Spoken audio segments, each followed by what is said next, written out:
Hi folks, this is Mary. I'd like to show you a 2022 Freedom Express. This is a 238. As you can see, we've got a power jack and a beautiful window right here. Once these lights are up, they're LED lights, they look beautiful and it looks really good going down the road. So I'd like to show you inside, so let's look inside. So welcome inside.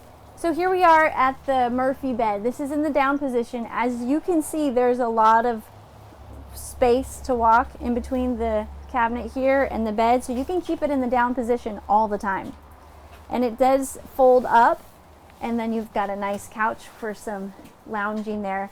So one other thing I like about this unit is that the table, the dinette, moves, so you could actually take this outside.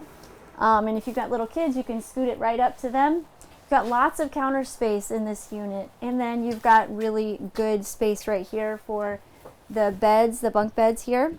Each of them have their own LED light and also a little charging port for their phones, so that's always nice. And then as you can see, the bathroom right in here, all the things that you need in there.